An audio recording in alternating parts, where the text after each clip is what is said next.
Bienvenido nuevamente a mi canal de YouTube.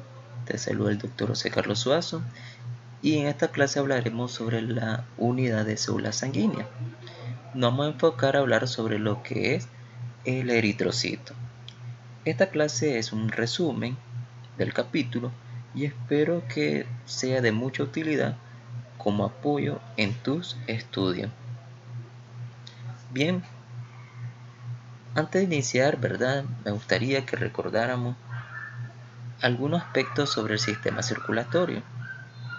El sistema circulatorio se encarga de bombear y transportar y distribuir la sangre por todo el cuerpo y que está integrado por el corazón principalmente, los vasos sanguíneos, arterias, venas, capilares y el corazón es una bomba muscular.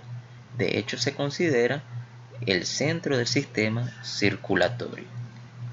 La sangre es un tejido conectivo que está compuesto por la siguiente manera: el 55% plasma y 45% de células sanguíneas, de las cuales el 45% corresponde el 40% eritrocito, 4% de leucocito y 1% de plaqueta. El plasma está constituido casi el 90%, es decir, la mayoría del plasma es agua. De hecho, el 90% del plasma es agua. Y el 10% son iones, gases disueltos en él, nutrientes, aminoácidos, ¿verdad? Entre otros elementos.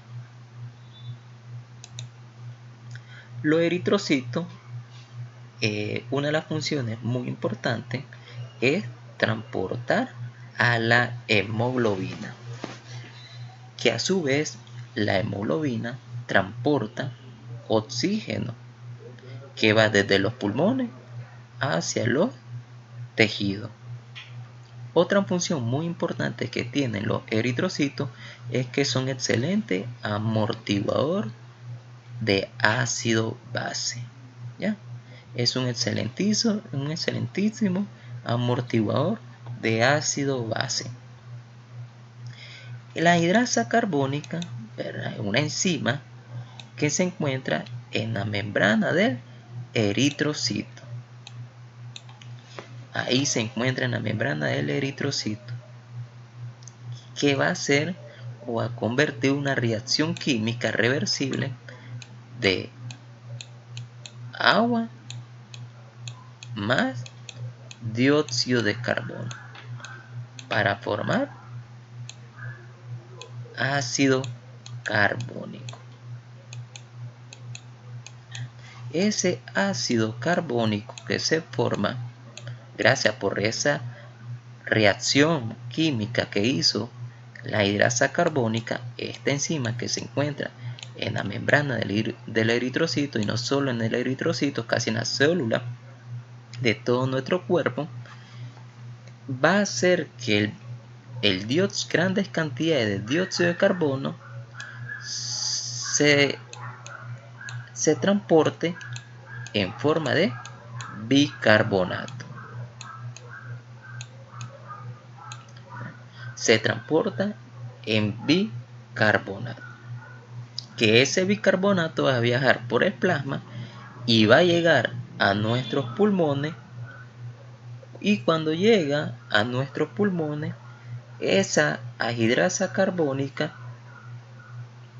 que se encuentra a ese nivel de los pulmones, como les digo, la hidrasa carbónica casi está en todo nuestro cuerpo, entonces va a deshidratar esa reacción química, va a deshidratar al ácido carbónico, haciendo que el bicarbonato se convierta nuevamente en dióxido de carbono, para así expulsarlo de nuestros pulmones hacia nuestro tejido, hacia la atmósfera, ¿verdad? Desde los pulmones hacia la atmósfera.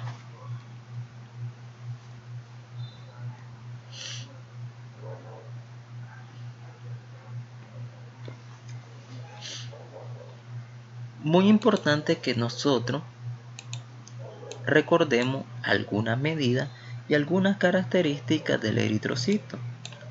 El eritrocito es un disco bicóncavo que tiene una depresión en medio. Esa depresión tiene una medición de aproximadamente 1 o menos de un micrómetro, ¿verdad? Menos de un micrómetro o alrededor de un micrómetro, que posee unas medidas que van de la siguiente manera: un engrosamiento de 2.5 micrómetros, un espesor de 7.8 micrómetros y un volumen de 90 a 95% micrómetro. El eritrocito posee una gran membrana y esa gran membrana ayuda a que sea flexible y que sea deformable con facilidad. Entonces esa membrana es resistente, ¿verdad? Tiene que resistir a esas deformaciones que va a pasar o va a sufrir el eritrocito al momento de pasar por los pequeños capilares de nuestro cuerpo. El eritrocito por eso se le considera una bolsa, porque se puede adaptar a los diferentes diámetros de los capilares de nuestro cuerpo y así no romperse, ¿verdad? Y esto sucede porque, como les dije, tiene gran membrana y poquita cantidad de material, que cuando él pasa por un diámetro muy pequeño se adapta, ¿verdad? Se deforma con facilidad y ese material tiene mucho espacio. Pueden ver esto, ¿verdad? Mucho espacio para estirarse, para también acomodarse. Por lo contrario, si tuviera una gran cantidad de material, entonces hiciéramos resistencia en la membrana y el eritrocito se pudiera romper, ¿ya? Entonces, muy importante las características que posee el eritrocito.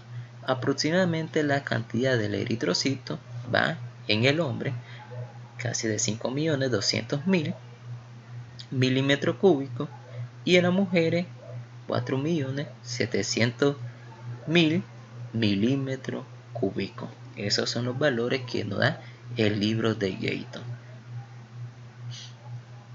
Además, chicos, otra característica muy importante del eritrocito es que dentro de él concentra grandes cantidades de hemoglobina. De hecho, concentra 34 gramos por decilitro por cada 100 ml de célula. Eso concentra el eritrocito.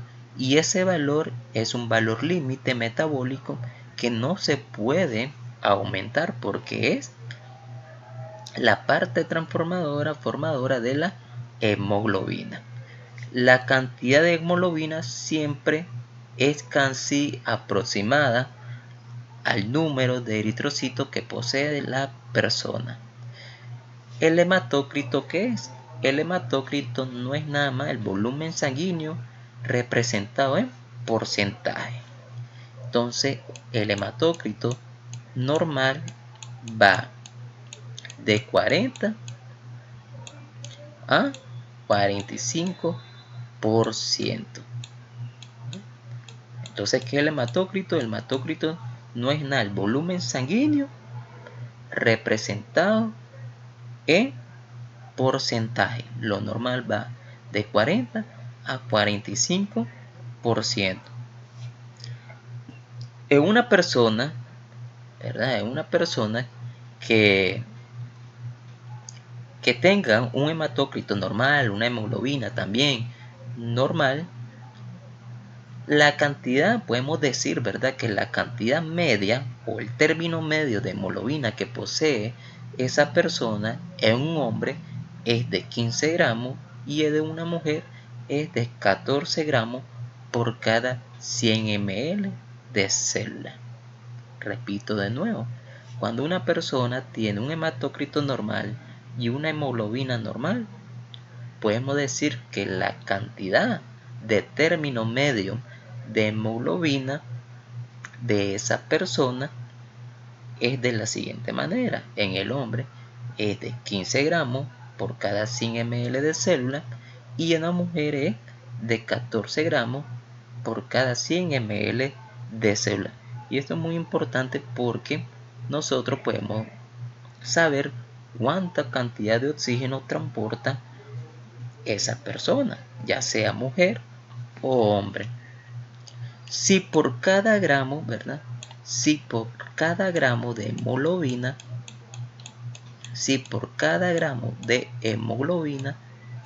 une 1,34 ml de oxígeno, ¿cuánto sería en total que un hombre transporte por cada 100 ml de célula? Y en una mujer en 14 gramos que posee. Si te estoy diciendo que un gramo de hemoglobina, ¿verdad?, se une a 1,34 ml de oxígeno. Va bien de viceversa. 1,34 ml de oxígeno se une a un gramo de hemoglobina. Entonces, en total sería que en 15 gramos se transportara 20 ml de oxígeno, ¿verdad? Sería 1,34 por 15, 20 ml. Y en una mujer sería 17,6, ¿verdad? 18,6 lo redondeamos y nos daría 19 ml de oxígeno.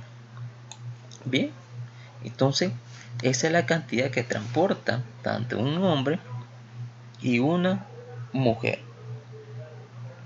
Ya sabemos, muchachos, que cuando hay una deficiencia de hemoglobina, ¿verdad?, la cantidad de hemoglobina que se va a formar va a ser escasa. Entonces va a haber una disminución de la hemoglobina por esa deficiencia transformadora de hemoglobina, y a la misma vez podemos observar que va a haber también una deficiencia de eritrocitos. Como les dije, entonces, chicos, 1,34 ml de oxígeno se combina con cada gramo de hemoglobina. Bien, entonces una persona, ¿verdad?, que tenga 15 gramos de hemoglobina va a transportar 20 ml de oxígeno.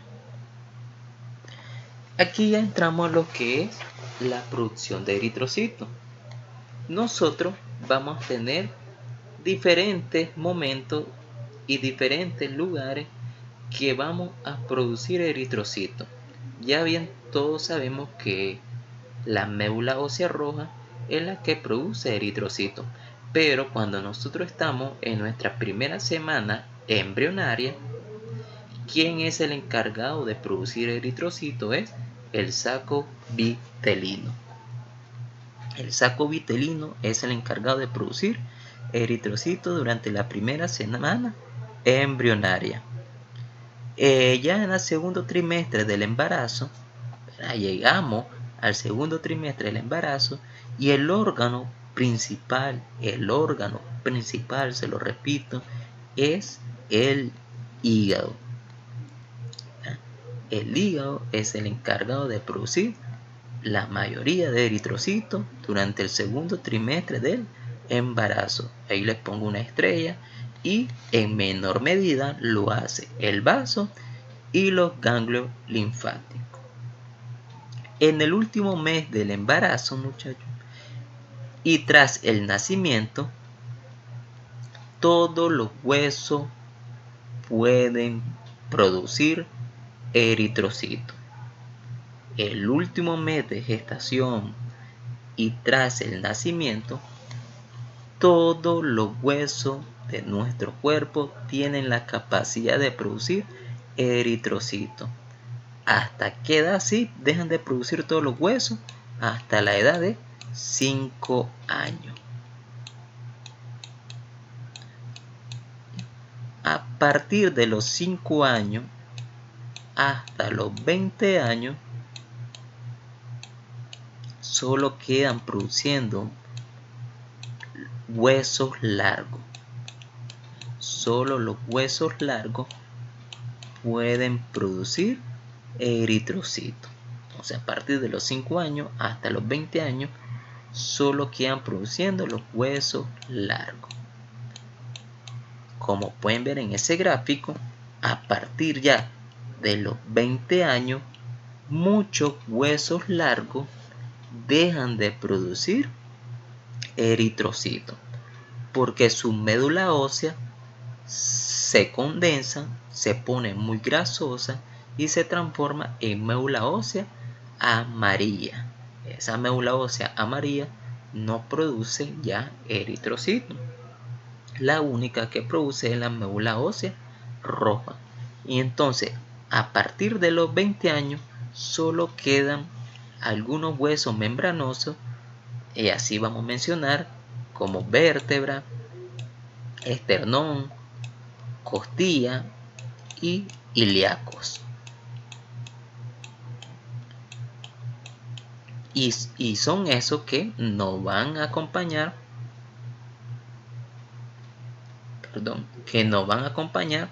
durante el transcurso que nosotros vamos aumentando de edad. A medida que ustedes vayan aumentando de edad, muchos huesos de los que he mencionado que serían estos, ¿verdad? En para adelante van a ir perdiendo su capacidad. De igual manera, chicos, que cuando miremos ancianitos, es normal que miremos ancianitos que anden con una hemoglobina bajísima, de 10, de 11, ¿verdad? Que es normal. Obviamente, a medida que vamos creciendo, vamos perdiendo la capacidad de producir eritrocitos porque la médula ósea se va perdiendo, ¿verdad? Se va condensando. Muy bien. ¿De dónde derivan las células sanguíneas? Principalmente los eritrocitos. Todo inicia dentro de la médula ósea a partir de una célula madre que se llama célula hematopoyética pluripotencial. Esta célula hematopoyética pluripotencial te va a dar origen a 3 líneas sanguíneas, ¿verdad? Esta va a ser tu primera línea, tu segunda línea y tu tercera línea. Entonces, aquí está la célula hematopoyética pluripotencial que te da origen a 3 líneas.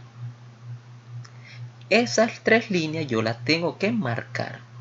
Yo tengo que decir, vos vas a ser de esta, vos te vas a dedicar a esta y vos te vas a dedicar a la tercera.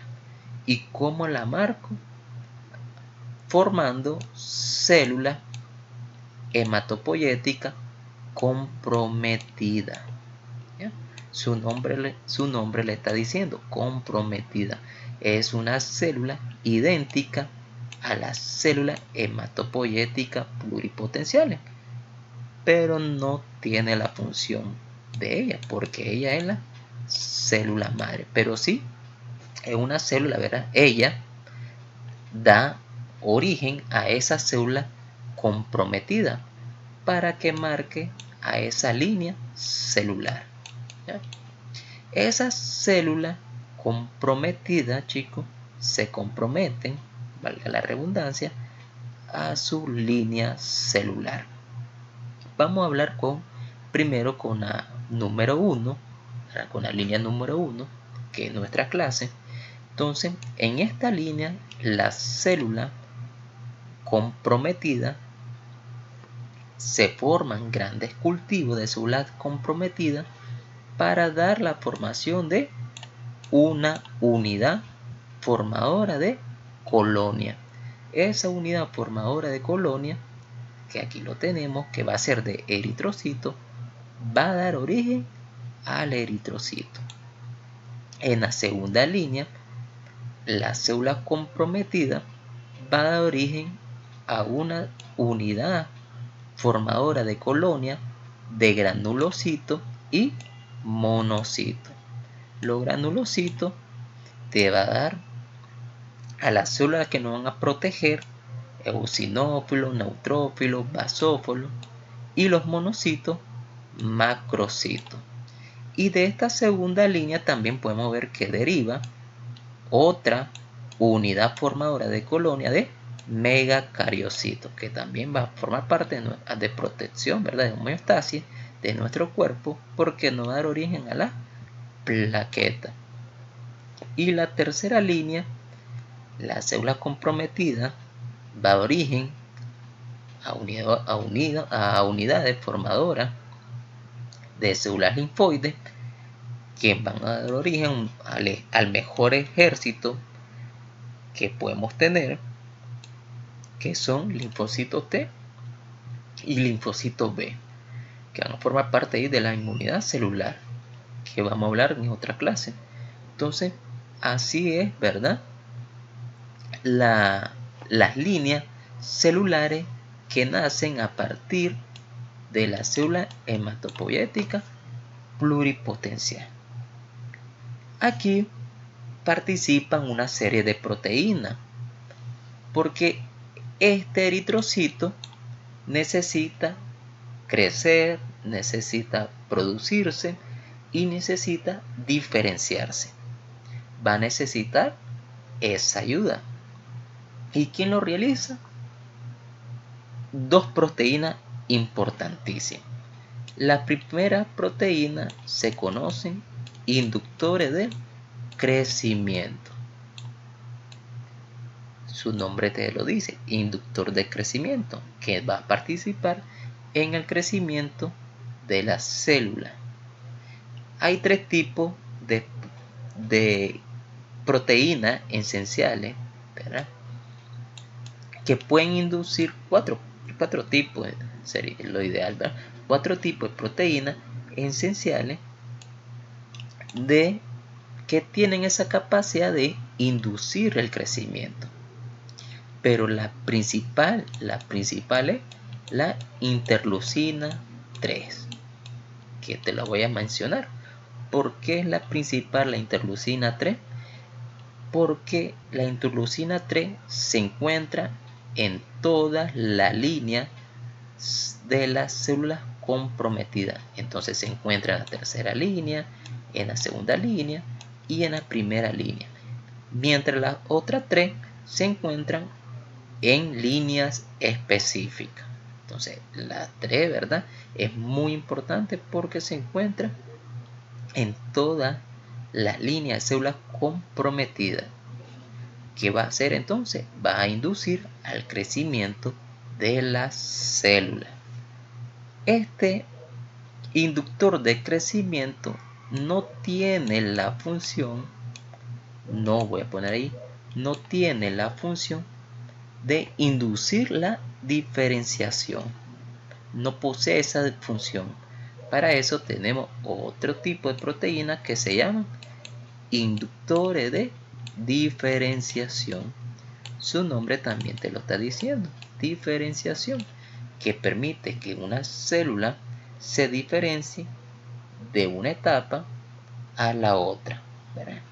Eso son las dos proteínas que nosotros tenemos. Inductores de crecimiento, que el más importante es la interleucina 3, y los inductores de diferenciación, que nos permite diferenciar una célula de una etapa a la siguiente. Aquí van a actuar diferentes estímulos, chicos, diferentes factores que van a provocar que estos inductores de crecimiento, de producción y de diferenciación se pueden acelerar el proceso. Por ejemplo, en una ausencia de oxígeno, en una deficiencia de oxígeno, estos dos proteínas, estas dos proteínas van a provocar un aceleramiento del crecimiento, de producción y de diferenciación del eritrocito. Va a hacer que haya un gran número de eritrocitos. Mientras que la infección, cuando alguien se infecte, ¿quién creen ustedes que van a aumentar el gran número de células? ¿Será la línea 1, la línea 2 o la línea 3? Sí, es la línea 2 porque aquí tenemos a los leucocitos. Son los primeros que van a entrar al combate. Entonces, cuando estamos expuestos a una infección, también se acelera, ¿verdad?, el procesamiento de crecimiento, de producción y de diferenciación para que haya un gran número de leucocitos y vayan a combatir contra esa infección. Esos son dos factores muy importantes desencadenantes para que las proteínas inductoras de crecimiento y de diferenciación se puedan acelerar y, ¿verdad?, aumentar así ya sea un número de eritrocitos o un número de leucocitos. Bien. Bueno, ahí lo tenemos, ¿verdad? Vamos a avanzar. Y aquí tenemos los estadios de diferenciación del eritrocito. El primer estadio del eritrocito se llama proeritroblasto. Aquí apenas tenemos una pequeña cantidad de hemoglobina formada. Me gustaría que vayan siguiendo la forma del eritrocito porque a medida que el eritrocito va avanzando en estadio a estadio, podemos ver que el eritrocito se va disminuyendo el tamaño y el núcleo, que es todo ese rojo que se puede ver en medio, se va desapareciendo, ¿verdad? Entonces el primer estadio es el proeritroblasto. El segundo estadio se conoce como eritroblasto basófilo. ¿Por qué basófilo? Porque se tiñe de manera básica y podemos ver que el eritrocito se va disminuyendo, igual el núcleo se va condensando y llegamos hasta lo que es el reticulocito. Podemos ver que a medida que el eritrocito avanzó, el reticulocito ya está muy pequeñito, ¿verdad? Ahí podemos ver que iba grande, iba disminuyendo el tamaño, el núcleo se iba desapareciendo, incluso lo podemos expulsar. Y cuando ya llega el reticulocito, ya nos damos cuenta que tal vez el núcleo ya fue expulsado o fue absorbido. Eso negrito que podemos ver en el reticulocito no es nada más restos que quedan de aparato de Golgi, de retículo endoplasmático, que también van a ser expulsados una vez estando el reticulocito en la circulación sanguínea, porque el reticulocito, cuando ya llega a este estadio, la médula ósea lo exprime, eso quiere decir diapédisis, ¿verdad? Lo exprime y lo manda a la circulación sanguínea. Y en la circulación sanguínea, aproximadamente 1 a 2 días, ya se forma el eritrocito. ¿Ya? En ese momento de 1 a 2 días que anda el reticulocito, entonces va a expulsar esos negritos que podemos ver, ¿verdad? Que eso no es nada más, les repito, resto de aparato de Golgi y retículo endoplasmático rugoso, ¿verdad? Muy bien. Entonces, desde aquí, muchachos, desde el eritroblasto hasta el reticulocito, nosotros llevamos formado 34% de hemoglobina. ¿Dónde se va a formar o va a terminar la formación de hemoglobina? Aquí, en el eritrocito. Durante ese proceso, cuando el eritrocito ya se maduró y ya se convirtió en un eritrocito maduro, se finalizó la formación también de hemoglobina. Muy bien. Entonces, muchachos, no sé si recuerdan que hace poquito le enseñé yo las líneas celulares, las proteínas inductoras de crecimiento y diferenciación. Y en el eritrocito, que me aumentaba la producción de eritrocito, aumentaba la masa eritrocitaria, era la deficiencia de oxígeno. Entonces, es una pregunta muy clave, ¿verdad? Es una de las preguntas muy clave que se tienen que recordar, porque les pueden preguntar cuál es el regulador más importante de la producción del eritrocito. Y ustedes pues van a encerrar que es el oxígeno tisular. Entonces, cualquier causa que nos ocasione deficiencia o aporte, ¿verdad? Una deficiencia de aporte de oxígeno a nuestro tejido va a aumentar la producción de eritrocitos. Entonces, cuando estemos con anemia, cuando estemos con alguna hemorragia, ¿verdad? Que vamos a perder cantidad de eritrocitos. Si ya saben, si se pierde mucho eritrocito, entonces no va a haber nadie que transporte el oxígeno, o va a haber poquita cantidad, ¿verdad?, de eritrocitos, pero no van a poder cubrir en ese transporte adecuado de oxígeno para la perfusión de nuestro tejido. Entonces, la médula ósea va a detectar ¿verdad?, esa deficiencia y va a comenzar a producir mucho eritrocito nuevo para intentar compensar esa pérdida, esa deficiencia de oxígeno que está en nuestro tejido. Igual va a pasar en aquellas personas que viven en altitudes muy grandes, donde el aporte de oxígeno es muy menor a lo que estamos a nivel del mar, ¿verdad? Esas personas que viven en altitudes muy altas tienen deficiencia de oxígeno, viven en una deficiencia de oxígeno.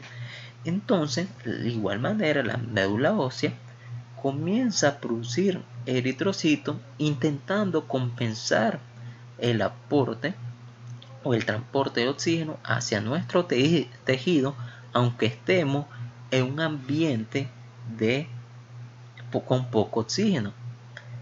La enfermedad pulmonar, neumonía, EPOC, también ocasiona una deficiencia de aporte de oxígeno, y la médula ósea va a aumentar la producción de eritrocitos. Bien, entonces el regulador más importante es el oxígeno tisular. Pero necesito algo bien importante, ¿verdad? Porque puede haber deficiencia de oxígeno, pero tiene que haber, muchachos, algo esencial. Porque si no está esa hormona, porque una hormona, si no está esa hormona, la hipoxia no va a tener un factor desencadenante para la producción de eritrocitos. Y esa hormona importantísima, que es un estimulador de producción de eritrocitos en un estado de hipoxia, es la eritropoyetina. ¿Ya? Tiene que haber eritropoyetina funcional para que la hipoxia haga ese efecto de producción de eritrocitos, ese mecanismo de producción de eritrocitos, porque si no hay eritropoyetina, la hipoxia no va a tener ningún efecto de la reproducción de eritrocitos. Entonces recuerden, el estimulador más importante o principal para la producción de eritrocitos es la eritropoyetina, pero en ausencia de oxígeno. ¿Dónde se encuentra la eritropoyetina? El 90% se encuentra a nivel renal y el 10% se encuentra a nivel del hígado. Antes, ¿verdad?, de manera general, antes no se conocía el lugar específico del riñón donde se producía la eritropoyetina. Solo conocíamos que se daba en unas células epiteliales de tipo trifoblasto que rodeaban los túbulos renales y la corteza, que ahí se da el mayor consumo de oxígeno. Pero hace 4 meses de este corriente año, ¿verdad? Hace 4 meses atrás, unos investigadores ya descubrieron donde en sí se produce la eritropoyetina y denominaron a esas células las células NOR, ¿verdad? Entonces, células NOR, ¿verdad? Son las encargadas de la producción de eritropoyetina.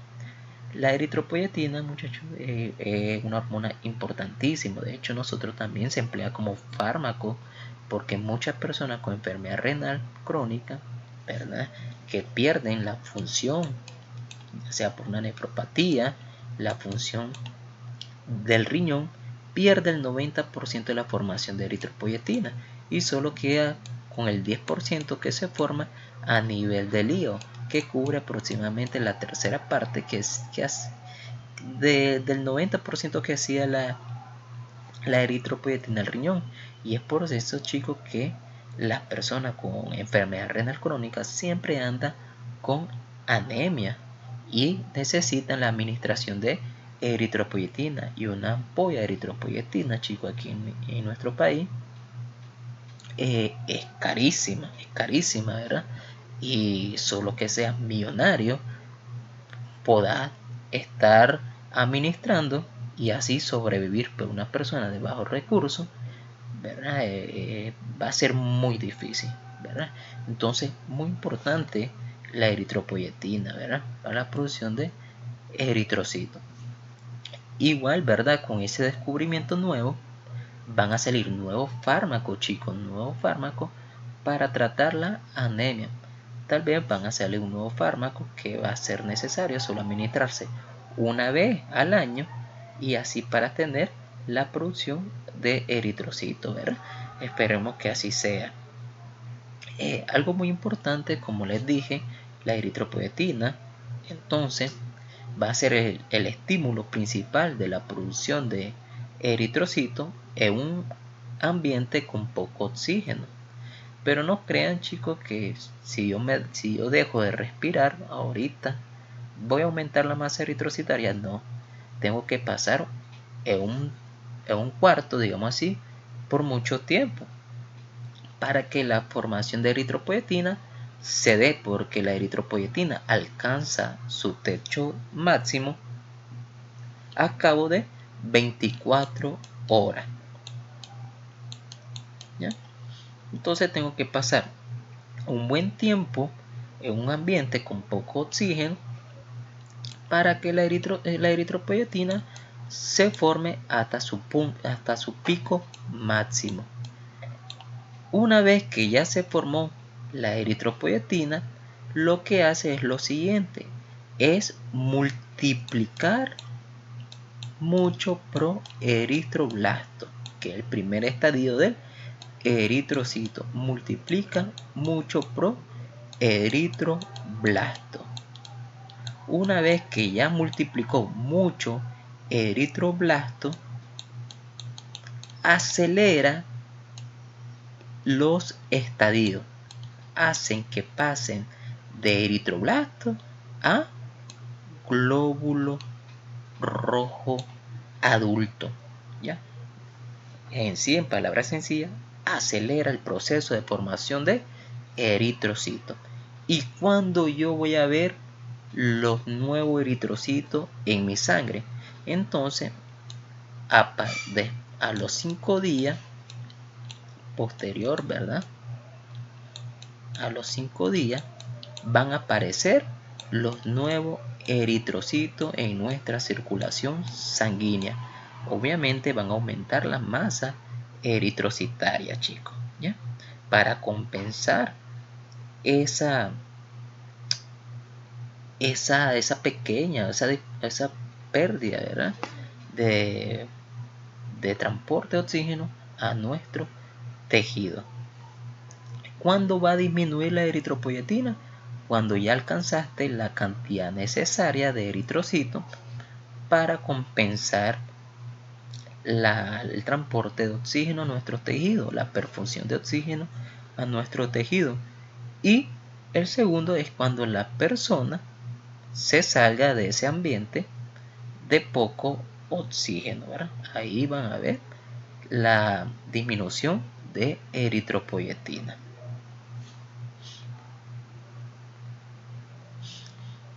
Muy bien, ahí pueden ver ustedes los diferentes factores que ocasionan deficiencia de oxigenación, ¿verdad? Y van a estimular directamente a la eritropoyetina, que a su vez la eritropoyetina, ¿a quién estimula? A la célula hematopoyética, principalmente en el estadio de proeritroblasto. Va a multiplicar los proeritroblastos y van a acelerar los estadios para que se formen rápidamente los eritrocitos, y a partir de los 5 días ya salgan nueva cantidad de eritrocitos a compensar o ayudarnos en el transporte de oxígeno, aunque estemos en un campo con poco oxígeno, ¿verdad? Muy bien. Lo que viene es muy interesante porque ya sabemos, ¿verdad?, cómo crece, dónde es en el lugar, quién es la célula precursora. Ahora necesitamos entrar cómo el eritrocito se vuelve maduro. Principalmente aquí influye la dieta de la persona, el estado nutritivo, y tiene que ver con dos vitaminas, que es la vitamina B12 y el ácido fólico. La vitamina B12 y el ácido fólico son dos vitaminas esenciales para la síntesis del ADN. Ambas vitaminas actúan en diferentes mecanismos para formar un bloque esencial del ADN, que es el trifosfato de timidina. El ADN, chico, es la que le da la forma, la flexibilidad, todas las funciones esenciales del eritrocito. Pero ¿qué pasaría si hay una deficiencia de vitamina B12 y ácido fólico? Ese ADN que se va a formar va a ser anómalo.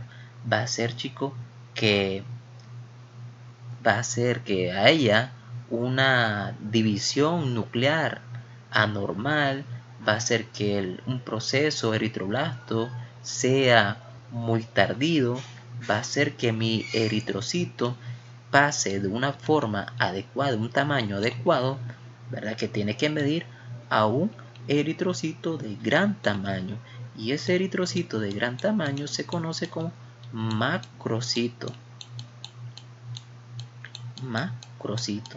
Obviamente, ¿verdad?, de igual manera se le va a unir el oxígeno, pero ¿cuál va a ser el problema? Que esta membrana es grande, pero es débil. Es débil.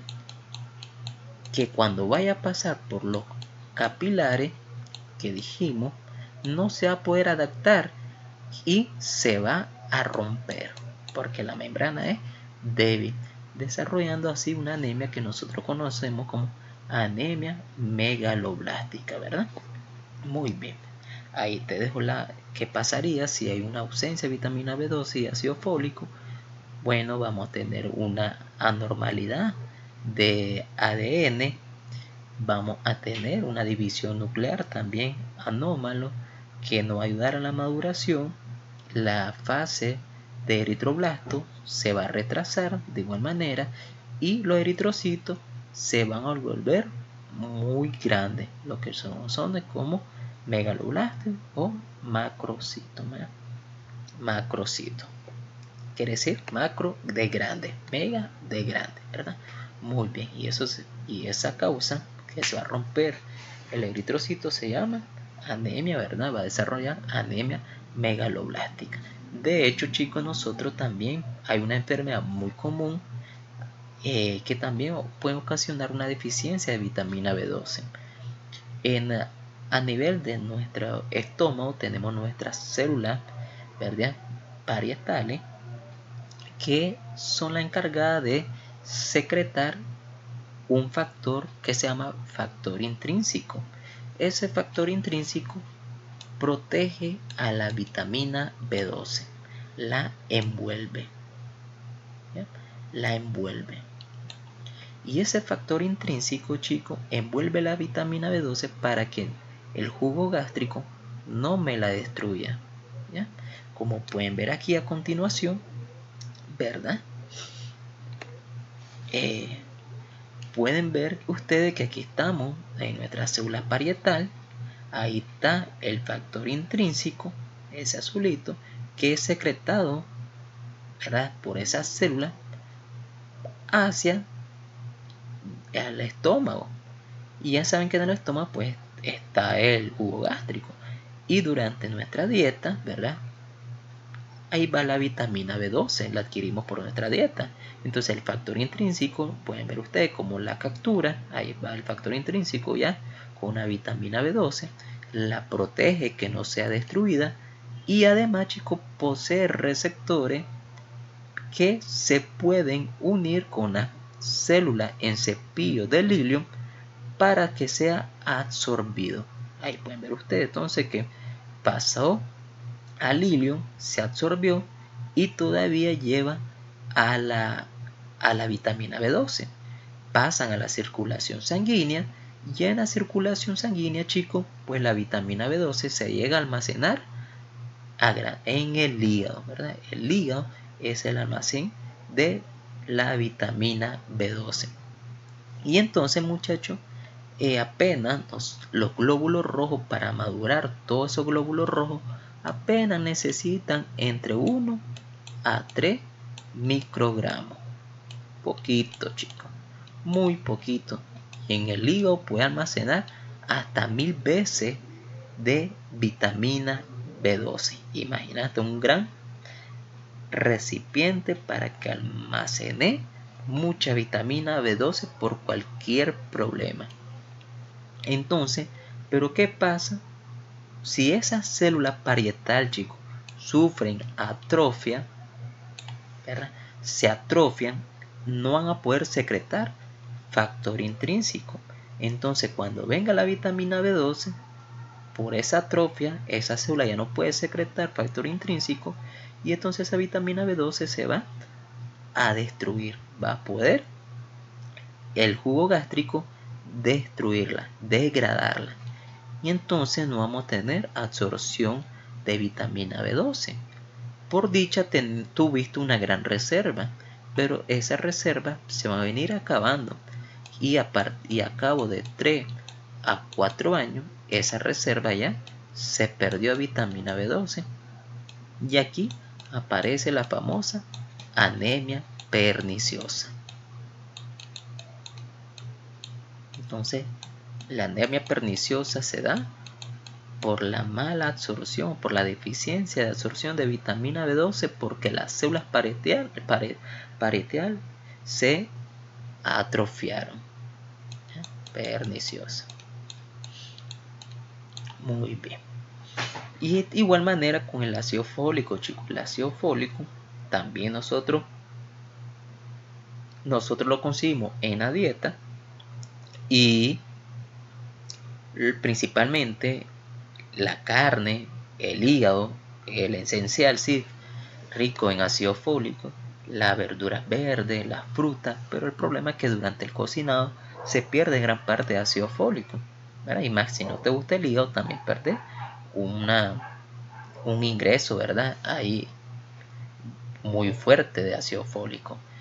Hay una enfermedad que se caracteriza por mala absorción de nutrientes, que sería el sprut tropical.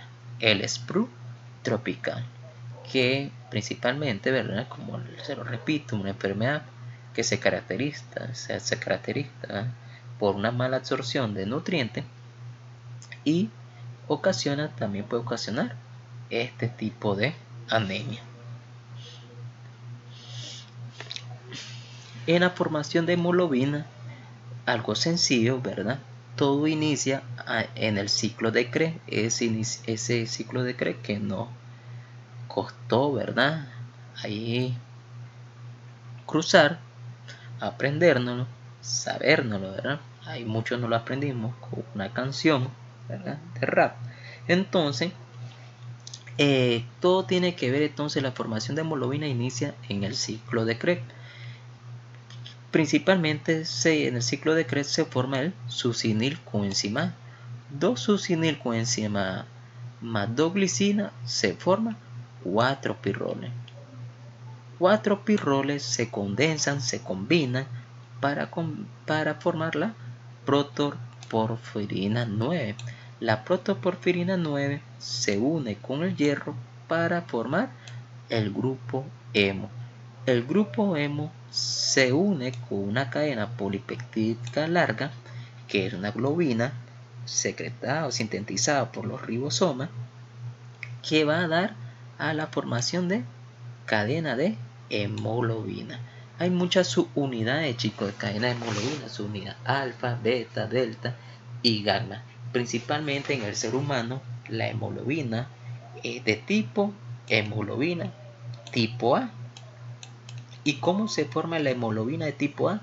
Se forma cuando se unen dos cadenas alfa y dos cadenas beta. Y así se da la formación de hemoglobina. Entonces, todo se inicia por la succinilcoenzima A. Dos succinilcoenzima A se unen a dos glicinas para formar o dar resultado 4-pirrol, y 4-pirrol se condensa, se combina para formar la protoporfirina 9.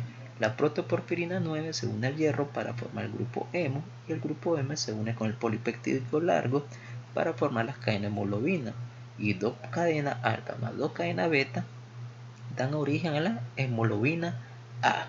Entonces, una molécula de hemoglobina, chicos, es la formación de 4 cadenas, 2 alfa y 2 beta. Y en cada cadena, chicos, y en cada cadena de hemoglobina tenemos un grupo hemo, ¿ya? Y en cada cadena, chicos, pues se une un átomo de hierro, perdón, de oxígeno, ¿verdad? Se une un átomo de oxígeno. Aquí podemos ver, vamos a ver, no lo tengo, pensé que lo había puesto, pero, ¿verdad? Entonces, aquí lo voy a dibujar. Imagínense que esta es una molécula de hemoglobina y dijimos que se forma por 4 cadenas, 2 alfa y 2 beta. Entonces, una molécula de oxígeno va a tener la capacidad de unirse a una cadena de hemoglobina. Y entonces, ¿cuánto en total de moléculas de oxígeno se une en una cadena, en una molécula de hemoglobina? Entonces, si se une una aquí, otra aquí, otro aquí y otra aquí, entonces en total va 4 moléculas de oxígeno, ¿verdad? 4 moléculas de oxígeno va unido a una molécula de hemoglobina. Bien, vamos. Y aquí alguien me puede preguntar, doctor, ¿puede haber alteraciones de las cadenas de hemoglobina? Sí, principalmente es en las cadenas beta, chicos, que ocurre un cambio de un aminoácido que se llama valina por un ácido glutámico. Y esos cambios, ¿verdad?, ocasionan una alteración de las cadenas y se llama cadena S. Se va a formar la famosa cadena S. Esa cadena S, chicos, va a ser lo siguiente. Cuando el eritrocito, ¿verdad?, cuando el eritrocito entre a un ambiente de poco oxígeno, va a cambiar su forma y va a tener una forma de hoz. Así. Va a pasar de redondo a como semiluna. Y cuando vaya a pasar por un capilar, o desde aquí ya es anómalo, chicos, ya es anormal esa forma. Y cuando vaya a pasar por el capilar se va a romper con facilidad, desarrollando así la famosa anemia falciforme. Y esa es la famosa anemia falciforme. Y aquí tenemos, chicos, el hierro. El hierro es fundamental no solo para la formación de la hemoglobina, sino para otro tipo de elementos que pueden ver en la pantalla, ahí, mioglobina, citocromo, citocromoxidasa, peroxidasa y catalasa. Aproximadamente, chicos, el hierro medio de nuestro organismo es de 4 a 5 gramos, que está distribuido de la siguiente manera: 65 de hemoglobina, 4 de mioglobina, 1 de elemento o compuesto de oxidación intracelular, y el 0.1% se encuentra, ¿verdad?, asociado a transferrina en el plasma sanguíneo. Y lo otro, chicos, el 15 a 30% se almacena principalmente en el sistema retículo endotelial y en el parénquima hepático principalmente como ferritina. Muy importante estas dos palabras, transferrina y ferritina. Transferrina, grábatelas, que se forma a nivel del plasma, y ferritina a nivel intracelular. Muy importante esas dos palabras, cuando las confunden: transferrina, plasma, y ferritina, intracelular. Entonces hablemos sobre el transporte, almacenamiento y depósito del hierro. Entonces, cuando el hierro se absorbe en el intestino delgado, se combina con una proteína llamada globina, que la sintetiza el hígado, ¿verdad?, que también es conocida como apotransferrina. Y cuando se une el hierro más la apotransferrina, se forma la transferrina. Y la transferrina, chicos, va a servir como un transporte, por eso les puse el carrito, ¿verdad? Cuando la transferrina ya está formadita, pasa al plasma, entonces sirve como un transporte para que cuando una célula tisular necesite hierro, pues se libere con facilidad. Esa es una unión reversible que fácilmente se puede desprender el hierro. Entonces el hierro se absorbe en el intestino delgado, se combina con apotransferrina para formar transferrina, y la transferrina viaja al plasma, donde va a viajar por todo el cuerpo hacia las células tisulares que las necesiten. El otro hierro, ¿dónde se va a formar? Bueno, dijimos que se va a ir a nivel intracelular. Ese hierro se une con una apoferritina para formar la ferritina, y que la ferritina no es nada más hierro en depósito, ¿ya? Que cuando caiga el hierro del plasma o disminuye el hierro del plasma, la ferritina va a desprender hierro para compensar, ¿verdad?, mantener equilibrado aquella parte, ¿verdad?, que necesita el hierro. Se va a unir a la transferrina, y la transferrina se va a encargar de llevar ese hierro a la parte que la está necesitando. Cuando esto ya lo hablé, ¿verdad? Cuando el eritrocito llega a su vida de 120 días, que es el límite, se destruye, ¿verdad? Pero deja liberado su material. Y eso nosotros, ¿verdad?, nuestras células en nuestro cuerpo, principalmente las células que conforman el monocito macrofágico, lo captan, porque eso es un reciclaje, chicos. Entonces, cuando el eritrocito se rompe, se destruye, deja liberado hemoglobina y hierro. Entonces son captados por los monocitos macrofágicos. Y entonces aquí, ¿verdad?, una parte de hemoglobina puede servir y mandarlo a los eritrocitos nuevos que se están formando para que ocupen esa hemoglobina, y otra cantidad de hemoglobinas mandarla hacia la bilis para que sea transformada en bilirrubina, y así eliminarla, ¿verdad? Y el hierro, chico, es ocupado también, es almacenado en forma de ferritina, ¿ya? Y esa ferritina, de igual manera, cuando hay una deficiencia de hierro en el plasma, la vamos a liberar para que compensar, ¿verdad?, en lugares que necesitan el hierro. Muy bien. La pérdida de hierro de la siguiente manera: en el hombre se pierde 0.6 por las S, y en las mujeres pierden 1.3 miligramos por día, y eso sucede en la menstruación. También la absorción del aparato digestivo está bien regulado. Cuando ya tenés grandes cantidades de hierro almacenado, entonces la absorción disminuye, pero cuando ya se va perdiendo el hierro, entonces la absorción del aparato digestivo acelera para nuevamente llenar todos esos depósitos que iban quedando vacíos, ¿verdad? Muy bien. Y aquí tenemos, ¿verdad?, apotransferrina más hierro se forma en el plasma, y apoferritina más hierro se forma a nivel intracelular.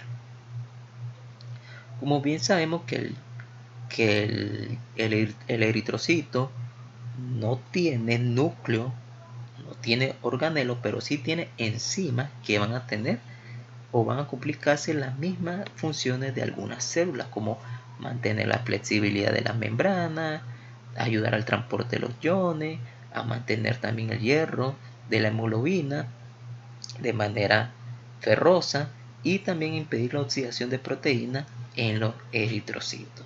Y cuando ya está listo, ¿verdad? Ya llegamos a 120 días donde se ya elimina a nivel del vaso, ahí, ¿verdad? El filtrado, que principalmente en la pulpa rojo, que van a pasar por unos capilares muy pequeños en comparación del tamaño de hemoglobina y del eritrocito y se van a destruir. Y si no existiera el vaso, si tuviéramos pérdida del vaso, obviamente estuvieran circulando muchos eritrocitos viejos en nuestros cuerpos que no tuvieran ninguna función, solo estorbando. Y esta fue, chicos, el pequeño resumen. Espero que les sea de utilidad y pues me gustaría que dejen sus comentarios. Muchas gracias y nos vemos en el siguiente